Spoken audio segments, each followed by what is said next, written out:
It's great to be here today, and it's a tremendous honor to get to chat with Jimmy Wales. So Jimmy, why don't you come on? So first of all, everybody knows Jimmy Wales. If you go to Wikipedia, you'll notice that a drawing of him or a picture of him appears asking you to give money. So if you're one of the hundreds of millions of people who go to Wikipedia practically every day, you'll know his face. This is him. It's not like Colonel Sanders. He actually exists. So just by a little bit of background, so Jimmy started Wikipedia in 2001. He launched Wikia in 2004, which is much more focused on entertainment and games and is one of the top 20 websites worldwide. And in 2015, he started the Wikipedia Foundation. And most recently this year, he started something called WikiTribune with the goal to fight fake news. And you described it as news by the people and for the people. And the first time that professional journalists and citizen journalists will work side by side. So let's go back. Let's rewind back to when you started. You've described the initial group that helped you start Wikipedia as I'm quoting here, ragtag band of volunteers. If you can, remember back to then. What was it like to start something that has become such a worldwide phenomenon? Yeah, well, I mean, this was, in the very, very early days of Wikipedia, we were just really a small group of people. And, before Wikipedia, I had a project called Newpedia, which was the same goal to have a free encyclopedia for everyone. But I didn't really understand online communities. I didn't have any idea about the concept of Wiki. And so we organized a very top-down system with 7 stages of review to get anything published. And that was a failure. It was a failure mainly because it was really intimidating for anybody to get involved. Over the course of a year, we had created about 24 entries. I joke, I still keep them by my bed and read them every night. I will get my money's worth someday. What were some of the 24? What were some of the 24? They were just, very eclectic. But there were so few and they were very academic and so forth. And then, really realized that wasn't working and decided to pivot, although nobody called it pivot back then. But nobody should call it that anymore. yeah, exactly. I'm about done with that word. And launched the Wiki. And in 2 weeks, we had as much work done as we had it was actually nearly 2 years. So that was the very beginning. And the truth is, in the very early days, the software was in no kind of state. I had downloaded a usemod wiki, which was a Perl script, very simple wiki package. It was so simple, in fact, that there were no passwords. So you could create a username, but you didn't have a password, so anybody could pretend to be anybody, which clearly doesn't scale very well. So one of the first things I did was sort of write, a password, ability to have a password. But still, what was great about wikis is the word wiki. It comes from a Hawaiian word, wiki, meaning quick collaboration. Like people were able to just turn in, because although we had been going for about 2 years and hadn't gotten much done, there were a lot of people who were super interested and super excited about this concept of a free encyclopedia for everyone. And so we were able to pretty quickly move forward. But we were able to do it. There was no again, people didn't say minimum viable product back then. It was just this crappy Perl script, and we were just sort of doing stuff on a day-to-day basis to try to make it better. When you take apart Wikipedia as you really founded and invented it, there's a couple of unique things. One of them is that practically anybody can post. One of the others that isn't so apparent is this massive community of people who totally unpaid, in a lot of cases totally anonymous, who edit and make sure that every entry fits to Wikipedia standards. Mm-hmm. Yeah, I think there's a few elements of that are really important to understand. So first of all, the word community, online community, is much abused. And oftentimes what people mean by that is just the general public. But for me, when I use the word community, it's people who actually know each other, and they're discussing and debating. They're actually making decisions. And so if your mental model of how Wikipedia works is 100 million people adding one sentence each and it magically becomes an encyclopedia, that isn't the case. It's really a core group of volunteers who enforce the rules, who decide what the rules are, who put into place organized procedures and processes to monitor things, to update things. Just as one example is the concept of a wiki project. So one of my favorite wiki projects is Wiki Project Bridges. So this is a group of people who are really interested in bridges, the architecture, the history, and they go through all of Wikipedia and they find all the articles having to do with bridges. These are experts, interested amateurs? A mix, actually. Okay. So one of the guys who I met, who's one of the leaders of the Wiki Project Bridges, is an architect. But many of the people aren't. They're just interested hobbyists. And so they go through all these articles and they come up with checklists of, okay, what does a good bridge article look like? What does it need to have included? Which ones don't have those elements, and can we research and find that? And so there's a lot of that kind of work that goes on beneath the surface, and it really is small groups who know each other who say, okay, well, we're going to take on this particular topic. Another fantastic one, particularly strong in English Wikipedia, is Wiki Project Medicine. And they are quite fearsome in their demands that the rules be followed, because the medical topics are, people rely on it. It's really important that we are very, very careful about things that could mislead the public and so forth. So, so. And why do people contribute? Is it, you talked about a community of people that know each other. Is it a dedication to it? Is it prestige among the other people that they know in this community? So it's a couple of things. So first of all, the vision, a free encyclopedia for every single person on the planet in their own language, is exciting. People think that's worth spending time on. So if you're someone, you could spend the weekend playing Grand Theft Auto, and then late Sunday night, you realize you've just wasted 2 days of your life that you'll never get back, and you haven't improved the world. Very productive. Or you can, work on Wikipedia, and whatever may come of it, you come away thinking, hey, you know what, the world's a little bit better now than it was when I started. So that grand vision is important, but also it has to be fun. People have to find it interesting. You have to meet other nice, interesting people who are, you're learning things, and you're meeting people, and you're having quality debates, which is hard to come by on the internet. There's plenty of places to have sort of raging flame wars, but to actually have an interesting discussion or debate around the quality of sourcing around some particular topic, people enjoy that. And so it's got to be both of those. It's got to be, that we feel like we're doing something productive and we also are enjoying it.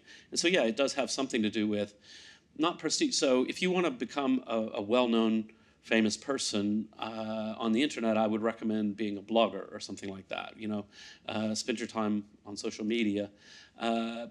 But so within the Wikipedia community, though, we aren't particularly anonymous with each other. People do know each other, and people have respect, and people. But they know that. each other virtually, or do they actually know each other in person? Mostly virtually, but it depends. That depends very much on the language. So, if you think about, for example, Lithuanian Wikipedia. Virtually everyone who speaks Lithuanian lives within a train ride of each other. And so they tend to have meetups, and they get together for beer, and they actually know each other pretty well. Other languages like English, of course, is spread all around the world, and so oftentimes people don't know each other. But people do meet up. They meet up locally. They meet up all over the world. We have our conferences and things like that. Of course, one of the topics, and putting aside the last election, one of the topics overall is verifying information. And everybody's aware of some of the famous Wikipedia hacks.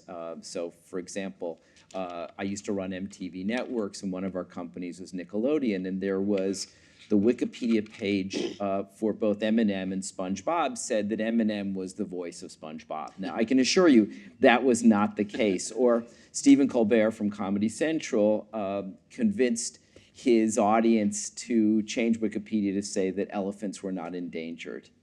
What needs to happen to ensure that these entries, whether it's about popular culture or about medicine or about architecture, what happens to make sure that they're verified? Yeah, so just as an example, so when Colbert made this joke on the air, literally within 30 seconds of him saying the joke, the page was locked because the Wikipedians actually watch Colbert too. So the admins just went in and locked the page immediately. And vandalism, and then we had to cope with it for like 3 weeks as people kept trying to put it in, but we just kept the page locked.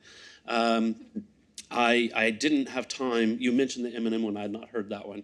I'm guessing that probably only lasted in Wikipedia for, again, a few minutes. I think I know why. There's actually, I saw it on YouTube. There's a SpongeBob and Lose Yourself mashup on YouTube. It has like 4 million views. So that's probably where it came from. That probably became a meme, and then people thought it was funny to have that. And that sort of thing, it does happen. Usually it's very, very short term. And sometimes it isn't. Sometimes you can have vandalism in Wikipedia that lasts much longer than we would like. So it isn't perfect. But the way it works, that we have to have, if you have the model of Wikipedia as 100 million people all randomly putting stuff in, it would just be, that's all it would be. It's just nonsense. But we have a whole bunch of different policies, procedures. People become admins. They're elected by the community, and then they have the ability. And admins are not like in most sites. So, like if you're on YouTube and you do something against the rules of YouTube, and your video gets taken down, and you're locked out, you actually have no idea who did that. Somebody mysterious deep in Google somewhere did it. Whereas in our community, the admins are all members of the public. They're all volunteers, and they monitor each other, and there's always debates about, oh, was this a valid block? Why did you block this person? Et cetera, et cetera. So they're more like police. They're not judge, jury, and executioner. They have certain abilities to block people or lock pages, but they have to justify that, and there are ways that those decisions can be reviewed and overturned and so forth. So it's like managing a good municipal government, really. So we have 100 million users of Wikipedia. Is how many people, this number we want to know, how many people are actually editing today? Yeah, so if you take a look at the number, so the best number we have right now is for the number of unique devices that access Wikipedia in a month is about 1.4 billion. So that's a lot of people. It's not 1.4 billion people, because probably most people in this room, for example, access Wikipedia in a month on at least 2 or 3 devices. But it's a huge audience. And then just to give the numbers for English Wikipedia, there's probably about 70 to 80,000 people who make at least 5 edits in a month. And there's about 3,000 people who make at least 100 edits in a month. So it's that 3,000 who are the really active community who really oversee and manage things. And then there's lots of people who just add one thing, which then is reviewed by the community and so forth. It's pretty extraordinary. Those It is. 3,000 people who really change the world for the rest of us. You've talked a lot about. Yeah, it's funny. I was a few years back. It just struck me. I was at Wikimania as our annual conference, and I at a dinner. I just with my tray, I went and sat, and I was, oh, okay, look, here's the English Arbitration Committee. So this is the Supreme Court of English Wikipedia, and we're having dinner and discussing this, that, and the other policy. And I left the table and I thought, I get to meet a lot of important people, but this is probably some of the most powerful people in media in the world, is the English Wikipedia Arbitration Committee. They make really big decisions, and they're like a bunch of geeks. And nobody fantastic, nobody outside their community knows them? Not really. No, occasionally you'll get a news article about somebody who's had the most number of edits and that sort of thing. And oftentimes the people who, if you've had the most number of edits, oftentimes they're running a bot. That's how you get a very high edit count, is do spell checking or something like that. Not always. And they're generally known in the community, but they aren't always necessarily the most influential or powerful within the community. They're just like really busy is the main thing. So in general, no, nobody really knows who they are. We do, but. But you've also talked a lot about AI, machine learning. What role will that play in verifying information in the future? So, what's interesting about this is sometimes people ask it this way: when do you think AI will be able to write Wikipedia articles? And I say, it's a very long time, or anyway, it's one of the highest human activities, is to write a good Wikipedia entry. is really quite advanced. I mean, once we're there, we're at full general AI. It's the singularity, and let's just hope they're nice to us. But before that, I do think there's some interesting things. We have a partnership with Jigsaw, where it's AI looking at edits and machine learning. I don't actually know very little about it, except it's really cool. So on Wikipedia, if you're logged in, you can go to recent changes, and now you can filter the recent changes, and you can save whatever filter, and there's different things you can select. So what I do, this is just my favorite way of filtering, I want to see edits that are very likely bad, that are likely in good faith by new users. So this is somebody new to the site. They've made an edit, which is probably bad, but it was probably made in good faith. And it actually is pretty good at finding those. And then what you do then, the reason I pick those is that's the kind of people I like to go say hi. Like, hi, thanks, it looks like you're trying to do this. And that's kind of amazing. So being able to, I think what is interesting here is the idea of AI basically just, raising the hand, raising the flag for a human to review something, because it often gets it wrong. You wouldn't really want AI policing this sort of thing. So it's assisted review. It's assisted review, and I think that's very useful. And I think this is an area we will pursue more in various ways. And AI is a very broad term, but the idea of using much more algorithmic approaches to bring things to the attention of people that you're probably interested. So just as an example, to interest new editors, what we could do is notice what you're reading. And so if we see, okay, every day you're reading about World War II, and we have over here an article that we have algorithmic signals is not very good, we could say, hey, you've been reading a lot about World War II. Would you like to help out? So here's an article that needs improvement. Recruitment. Yeah, exactly. Or if you're editing, in an area, then we can say, oh, here's some similar things that you might want to edit that need help, and that sort of thing. And we've been very, very human about all that sort of thing. We don't have much in the way of algorithms to look at that sort of thing. But I think there's huge opportunities there. And the great thing about assisted review or prompting people, it doesn't have to be perfect to be a lot better than nothing. If Wikipedia starts suggesting things to me that I should edit, and I think half of them are useless and half of them are actually kind of interesting, that's better than suggesting zero to me. So, how does the community feel about AI? Do they feel that they should put some standard around its use? Yeah. They're very protective of their turf in a certain way, but they're also these are quite geeky people. They're interested in technology. They're open to saying, there's a lot of stuff that humans aren't very good at, that very tedious, boring stuff. If we can get the machines to do that stuff and raise it to our attention, then our work is more effective. Because, as I said in the beginning, one of the reasons people want to edit Wikipedia is at the end of an hour editing Wikipedia, if you feel like you did something useful, that's important. And so if I go to Wikipedia and I pick some obscure article and try to improve a couple of sentences, I'm never quite sure, is anybody even going to read that or whatever? But if you show me like, oh, here's a popular article that is in poor state, okay, I'll have an impact if I do that. So I think people like that sort of idea. Let's shift gears. Let's talk about education. So I have a personal experience. I have two 18-year-olds, a boy and a girl, and they've gone through school, and one is already in college. And their entire time through school, their teachers have said, Wikipedia is not a source. You can't use Wikipedia. You have to go. And by the way, the first place that they go for anything is Wikipedia, but it's never disclosed. Yeah. It's like you can tell kids don't listen to rock and roll music, but we're well past that. So, right. No, it's actually more important. It's what you protect your parents from doing.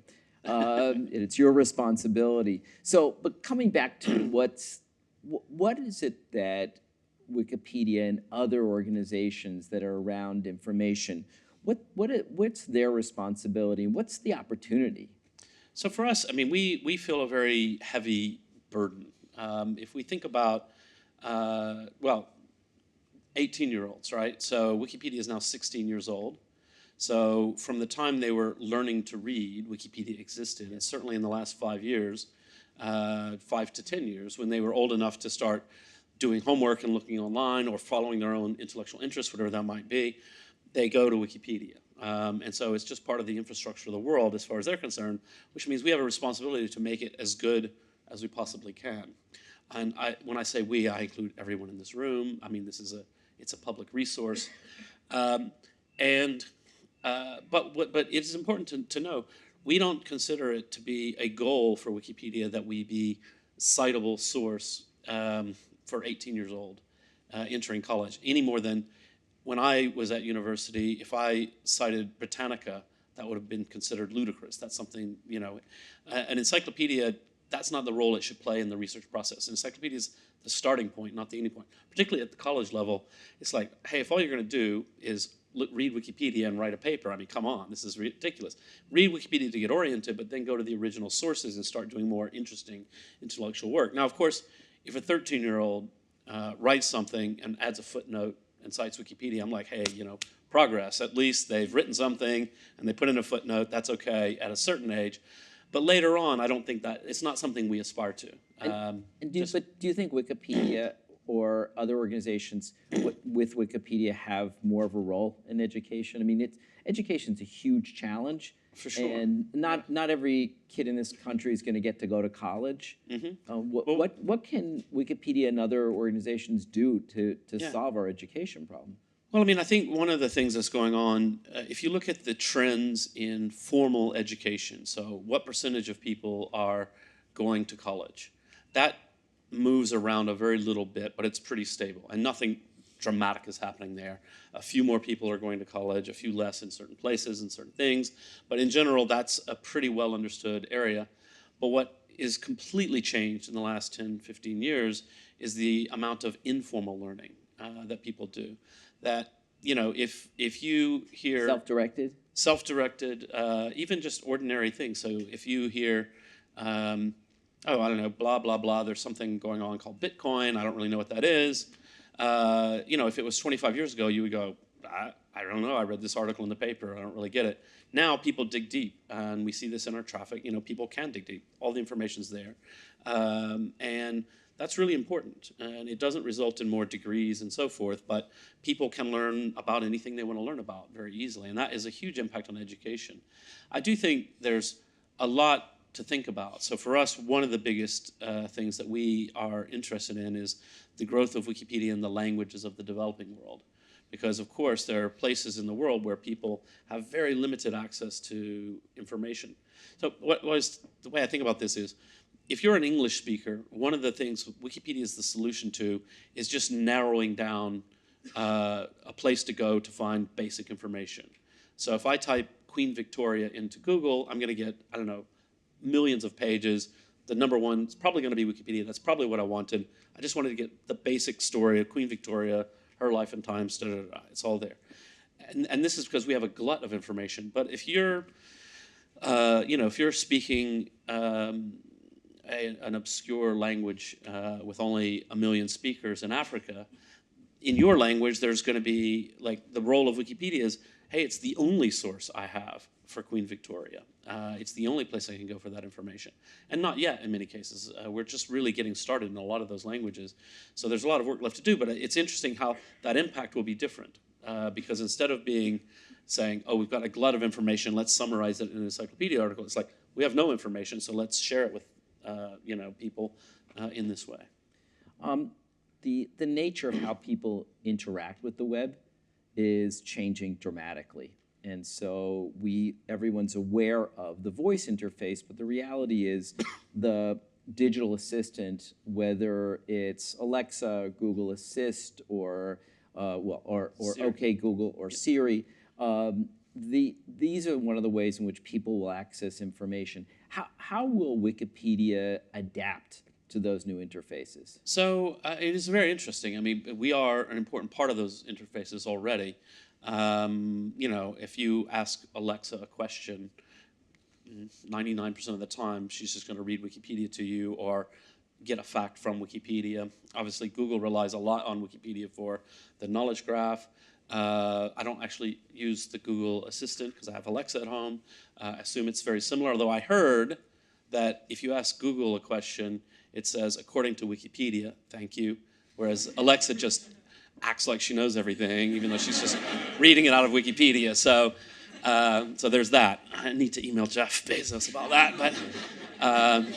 But what's interesting And Siri for us, asks you the question. I don't know. Siri didn't understand what I was saying, so you know. So in any event, basically, what's interesting to us about that is, and one of the areas that we do slightly worry about it, but we don't have firm evidence yet. One of the worries we have is, and we're not a business, we're a charity, so we don't think much about business model, and we've never been very good at thinking about business model. We just are a group of people who are enjoying making this encyclopedia, and we're really happy that everybody likes it.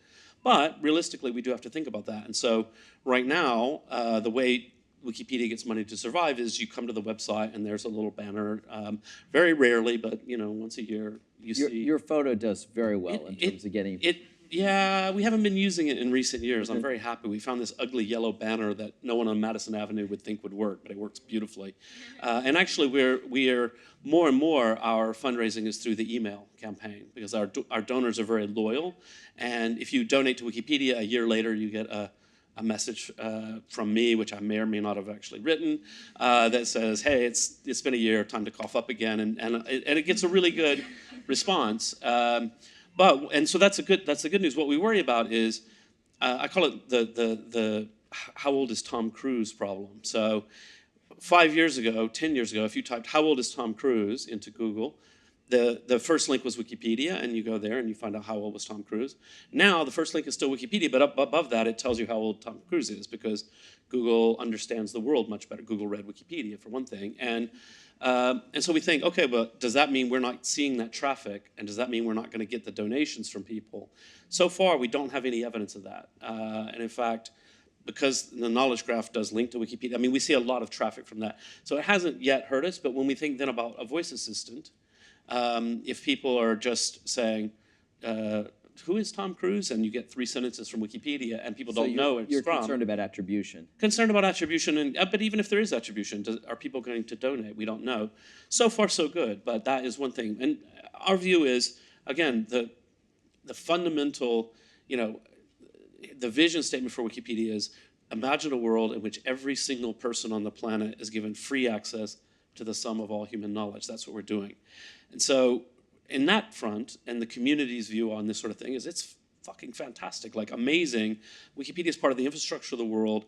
All these new technologies are coming out. The knowledge that we've carefully stewarded and written is now helping people, when did Fred Astaire die, right? You have this thought in your kitchen for 2 seconds, and you ask Alexa, and she tells you, amazing, right? We don't need to get paid for that. That's what we're a charity for. We want everybody to have access to knowledge. But there is a little bit of a question about, okay, how does our business model work if in 20 years, as technology changes, we don't want to let Wikipedia get left behind. So, but so far, we're doing great financially. So we always run in a very conservative way. We ask for money. Sometimes we're getting criticism from, I think, rather stupid press outlets who say, why is Wikipedia begging for money? They have 100 million in the bank. And it's like, well, our annual budget's about 70 million, so we have about 18 months reserve. That's considered to be a healthy level of reserves for a nonprofit. We're not apologetic about that. But every year we've been, last year, well, thanks to the president, who's not necessarily a big fan of us, but who has motivated people to care about knowledge in a roundabout way.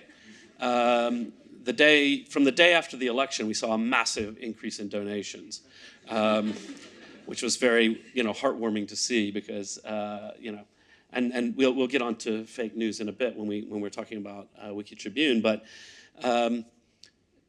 we've decided we're also raising an endowment fund, because we do think of ourselves not so much as we're not a .com, we're not a tech startup, we're a charity sharing knowledge, and we try to think in the long run. And so one of the things we say is, look, while we're not in desperate financial situation, we should be thinking about the long-term future. So we're raising a $100 million endowment fund.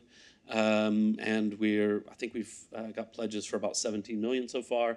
And it's really the first time that we've really tried to have more of a major donor campaign, because the vast majority of the money for Wikipedia comes from those, you see the banner and you give $20, and that's the vast majority of the money. And we've never been really good at doing major donor stuff, but we think this is an interesting product, you might call it, for a major donor to say, don't just fund our annual budget, think about the future. We want Wikipedia and the idea of Wikipedia to be safe in the long run. So we want to have this fund for any future emergencies or any future opportunities. And we've done it all the right way. We've got a separate board, so there's another layer of governance. So it's not just a big bank account for some future profligate CEO and so forth. So far, so good. I'm going to ask everybody for questions a little later, so please start thinking about them. But in the meantime, I'd like to welcome Orit Kopel, who's your co-founder of WikiTribune. Yes, fantastic. So Orit, you're somewhere?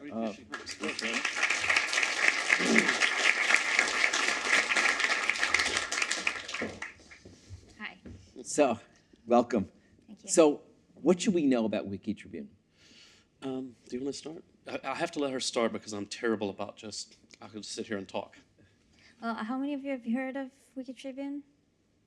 Oh, that's great. Okay, it's Google here. So it's a new inventive news platform which evolves journalism in a way that has never been done before by bringing together a wiki-based community of volunteers and hired professional journalists in an effort to create a collaborative news space, a high-quality, open platform which is genuinely community-controlled and have the backbone of professional journalism. So we practically attend the community of volunteers and the hired journalists as equals.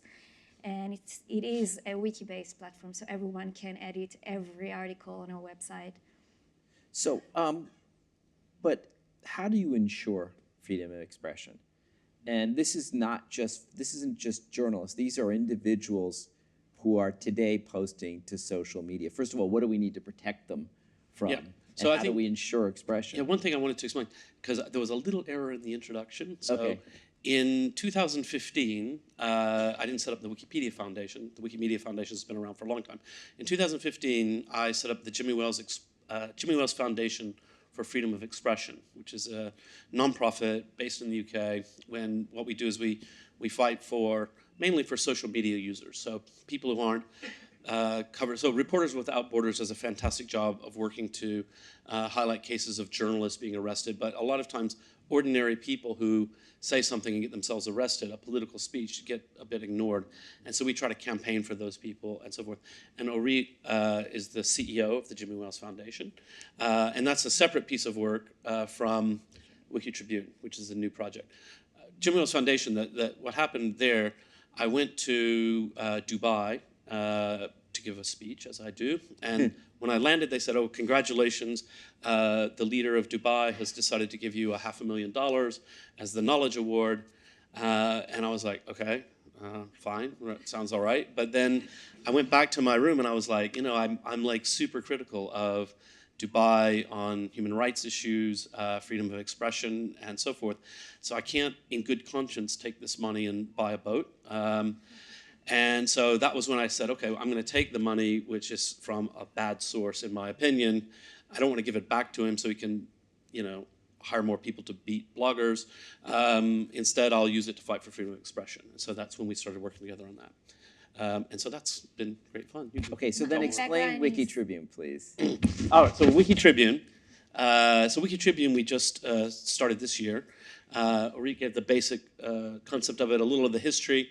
We decided to launch using a crowdfunding campaign, and I really am a big fan of crowdfunding. As an entrepreneur starting something new, I could have easily gone and raised money in Silicon Valley to do it, but I don't know if the public is interested. Do they want this? And so saying to people, hey, will you sign up to contribute? And the business model is we ask people to become monthly supporters. We have no paywall and no advertising, so a series of bad business decisions, but that's how I built my career so far. But I didn't know. I'm like, will that even work? Will people be interested? So we did a crowdfunding campaign, not on Kickstarter or anywhere like that. We just did it sort of independently. And we got a great, I said, look, I need enough money to hire 10 journalists and some tech people. And so we managed to do that. We also got a lovely grant from Google, Google Digital News Initiative in Europe, to develop the software. We're taking WordPress as a platform and turning it into a wiki, and as it turns out, WordPress doesn't want to be a wiki, so there's a lot of beating on it to make that more useful in that regard. And we went into closed beta for a while, and then now, just 2 weeks ago, we've opened.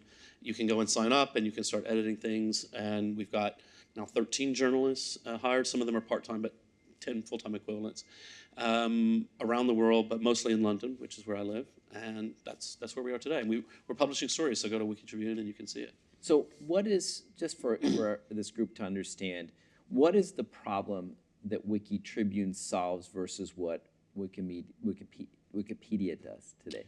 Yeah, so Wikipedia is not news. There's a page in Wikipedia that says not news. We're not news. Now, of course, Wikipedia quite famously does update very quickly when news events happen, but it doesn't cover every single thing as it's happening. And also, at Wikipedia, one of the fundamental rules is no original research. And so everything in Wikipedia should have been published in a high-quality third-party source. But to do journalism by definition is original research. It's actually going out and getting new stories, new information. What I'm hopeful for, and the concept behind this is to say, look, if we can find a way for a community to usefully and productively help out with the process of journalism, it lowers the cost significantly. And by lowering the cost significantly, that means of the money we get from readers, more of it can be spent on journalists. If I was on the board of The Guardian, and The Guardian has lots and lots of journalists, it's a fantastic paper, but they've got a lot of people doing things inside The Guardian that I know people would enjoy doing themselves. There's no reason to pay staff to do something that people would enjoy doing if they're invited to do it. And one of those things, for example, is policing for neutrality, which is something that most newspapers these days are very, very bad at. So explain what do you mean by neutrality? By neutrality, well, you're familiar with it from Wikipedia. Wikipedia tries very hard to be quite neutral and succeeds for the most part. And most media outlets these days don't even try. I mean, a few do. Good quality papers still try to be neutral. And I think, if we think of neutrality, I mean, we've been criticized on the neutrality front from both the right and the left at WikiTribune already. So Breitbart had a really nasty article about WikiTribune, and I was like, great. As long as they Not living to their standard of neutrality. Not living to Breitbart's standard of neutrality. No, it was basically saying we're obviously a bunch of lefties and so on. And then we had a left-wing journalist saying, obviously, there's no such thing as truth.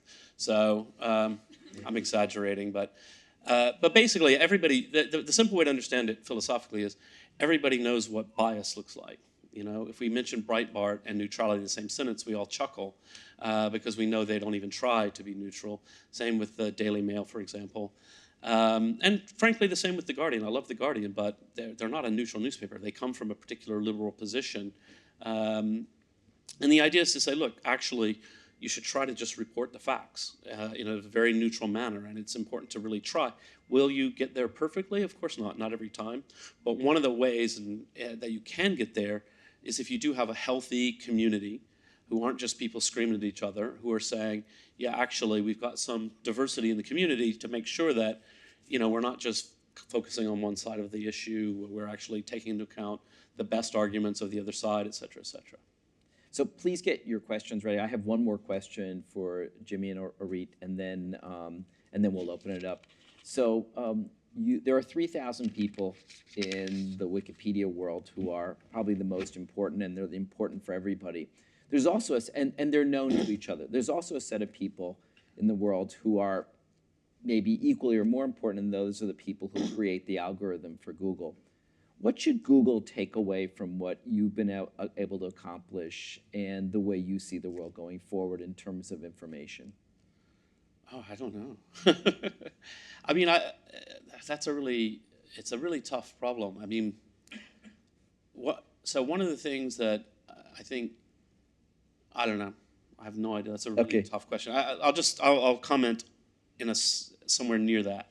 So I was part of a group that Google asked to help and be advising about the right to be forgotten in Europe, which was a huge deal in Europe. This is Orit and I were working together, sort of.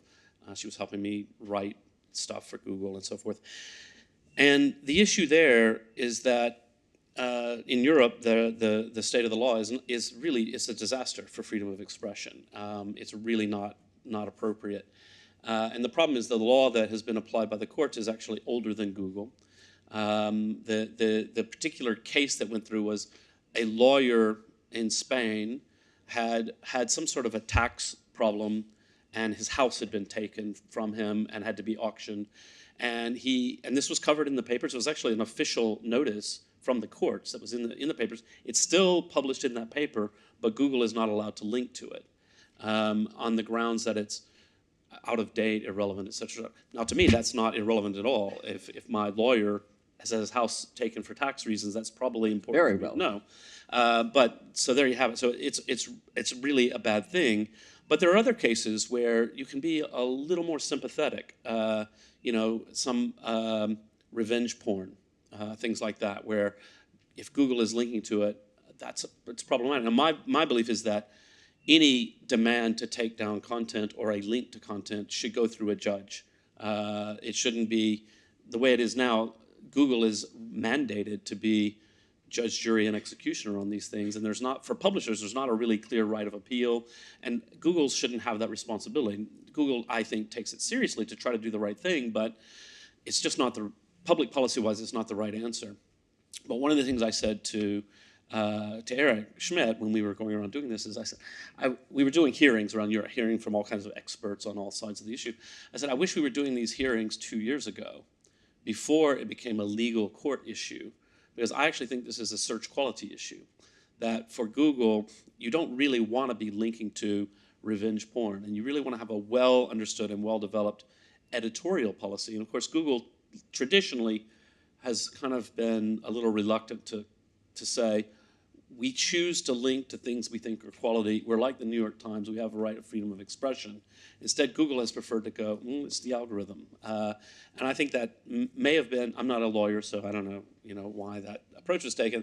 I think it may have been a mistake, because I do think for a lot of the kinds of things that Google is linking to or shouldn't be linking to, rather than having the law dictate it, most of the time I think Google should just make those decisions to say, yeah, we're not going to link to revenge porn. So if there's a revenge porn link out there and we're notified, we're going to take that link down, which I think they do now. But Great. Well, this is a good transition to questions.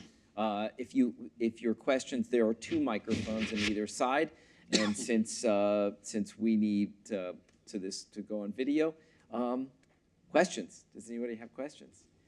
Yes, please. Hi, I was wondering what the relationship was between WikiTribune and Wikipedia, or what the intended goal relationship is. Yeah, so WikiTribune is a completely new organization, and there is no relationship at all. I'm on the board of both, but that's it. And the reason I did it that way, one of the things that's fantastic about the world of Wikipedia is that all decisions get made through a very long process of community consultation and deliberation, which means we're very slow at making decisions, but we tend to make very good decisions. This is a startup where I'm going to have to change the website like 10 times quite radically as we figure out what's working and what isn't. And it wasn't really possible to even launch something like this. It would be a massive sort of 2-year consultation, and I wanted to just move quickly. So that's why we're doing it this way. Other questions? Hi, Jimmy. Both. Thanks very much for an interesting conversation. You mentioned that you live in London, and I think the foundation is based in the UK. The UK also has famously restrictive and gruesome libel laws that massively restrict freedom of expression. Is there any kind of risk for the foundation for that, or is there some kind of irony in there to base it right there? Okay, so the Jimmy Wales Foundation is based in the UK, a completely separate organization. I have too many organizations. WikiTribune is based in the UK. And then the Wikimedia Foundation, which runs Wikipedia, is in California. So on the libel law front for WikiTribune, the law has changed recently in the UK. It's become a lot better, but it's still by no means as good as in the US. But I'm not that worried about it, because we want to be really very high quality, very neutral, very fact-based. Obviously, there's always a risk of a lawsuit, of course. But if the Daily Mail can survive without being sued out of existence, I imagine we'll be all right. Right here, please. What's your plans for scope and scale in the first year? How many stories, like on an average day, would you want to have up on WikiTribune?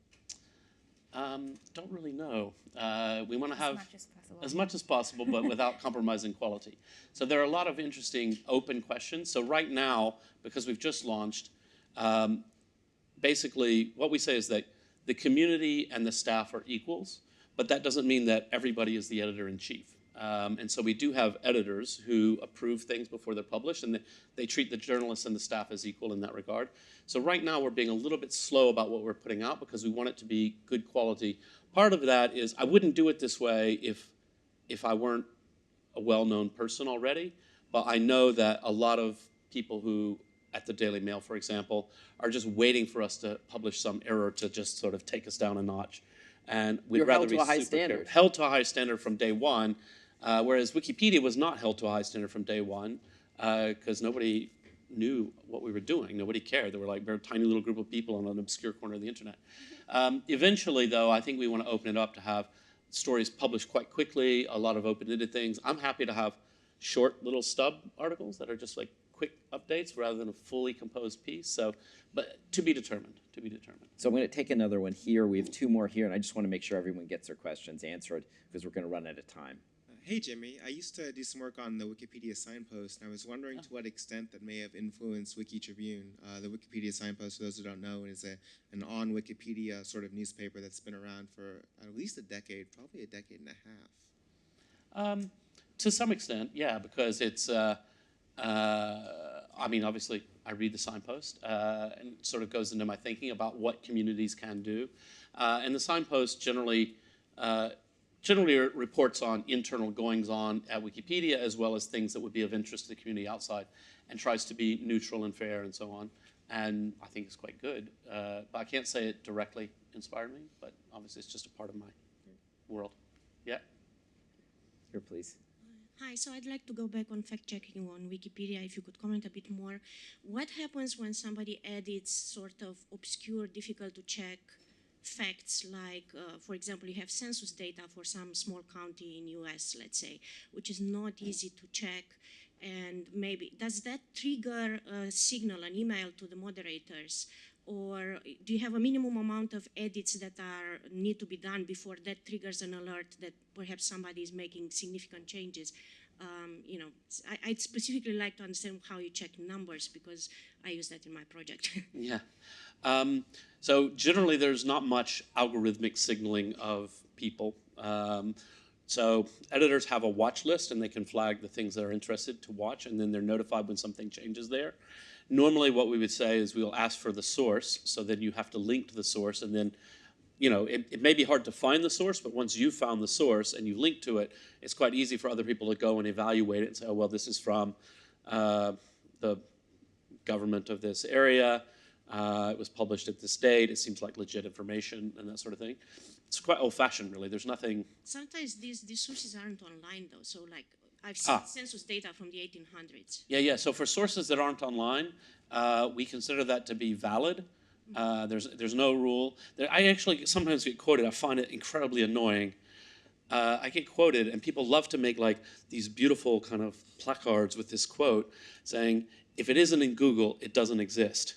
Okay, those words came out of my mouth only to make fun of that view of the world.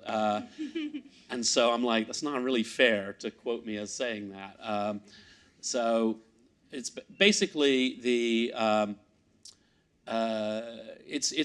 there's nothing special, nothing I can really tell you. If you're a well-known contributor and you're known to be someone who works in that area and you're trusted by the community, that would be completely accepted. If the information you're putting in seems in some way surprising, so you're saying the population of Miami, Florida was 43 million people in 1870, we'd probably go, yeah, probably not, and challenge it. And then in between, I think we would tend to trust. If it's obscure, like what motive would you have for making up population numbers? That's a question that would go through people's minds. And the source, there will be people in Wikipedia who their hobby is population figures in the 1800s, and they will have some idea as to whether it corroborates with the general da-da-da. Nothing magical about it. It's just trying to do the best job we can. I'm concerned. I want to just get through the rest of the questions. Please go ahead. I'm trying to throw a So question to this you, relates to the previous question on scope, but a significant way in which news sources express bias is not only the tone of the articles, but also which stories they choose to cover and what prominence they choose to assign them. So is there any way that WikiTribune plans to address this issue? I think this is where having a healthy and diverse community is very helpful, because community members can start stories about anything they want. And so the problem of a small team of an editorial board who have a certain perspective on the world, even if they're trying to be neutral, obviously one of the facts about bias is oftentimes we are biased in ways that we don't even notice, because that's what bias is, right? And so having a diverse community who says, hey, we need to write about this. This is an important story that's not being covered elsewhere. And they can rally volunteers to do that, then they should. And I think we have to be very introspective always about our internal staff processes to say, are we just choosing stories? So like in today's political environment, you might only choose stories about Donald Trump and Russia and not choose stories about Hillary and her emails. That's just one simple example. To say, no, you've always got to challenge yourself and say, right, we need to make sure we're looking at things. This is actually I have a whole little rant about Fox News, and I haven't lived in the US in a long time, for 8 years, and even before that I wasn't a big watcher of Fox News because I don't watch much television, but one of the things I think a lot of people missed when they thought Fox News was incredibly biased, which of course it is in certain ways, is most of the shows people talked about are opinion shows. It's Bill O'Reilly pontificating and having guests in. But their straight news segments were actually quite high quality, but they often covered stories that people in the heartland cared about, that people in New York and California weren't that interested in. And that was one of the reasons they became very popular. They would cover a story that just seemed like, whatever, factory workers out of work somewhere, maybe New York Times covers it, but they were like really in there in a way. And I think that's important. And one of the reasons I think we've had this huge drop in trust in the media is a lot of people read quality media and they're like, this has nothing to do with my life. Nobody's really covering it. And when we look at the incredible devastation that's happened to local newspapers everywhere, you can actually see why people feel like, hey, journalism doesn't care about me. They're basically, all they do is rant about Trump. Nobody's like concerned about our problems here. We have like 2 speed dating questions. So let's take the 2 questions here, and if we can, we'll just take one more. I'm really concerned about time. They're starting to like. I would love to. Yes, every question they say, Jimmy, da da da. Let's ask Orit. Okay, Orit, yeah. and Thank you. Thank you. This question is for Orit explicitly. It seems to me part of the success of Wikipedia is the quality of the community. How at WikiTribune are you going about building that community and making sure it is a productive environment? Thank you. So first of all, we're welcoming everyone and we're welcoming all of you.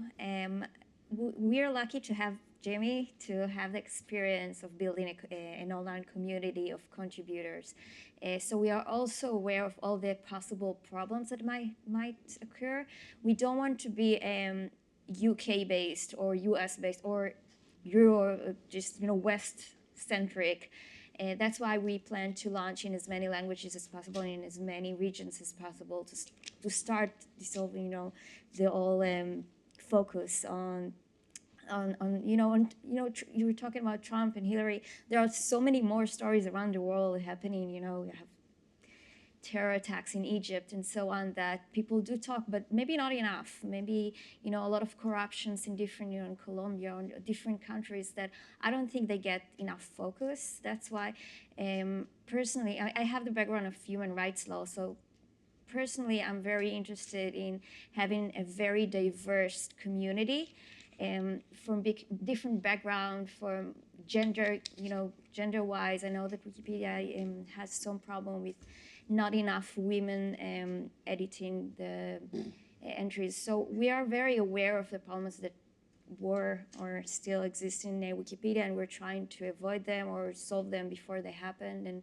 And so it is a challenge, of course. I don't have all the answers yet, but we can adopt some of the solutions that were already found in Wikipedia, and maybe we will find new ones. Diversity, I think, is a very important for the neutrality part that Jimmy spoke about, but for many more things that are important for a very sustainable news site that's gonna attend all issues and relate to as many people as possible. We want to change journalism. We don't want to replicate what already exists. Yeah.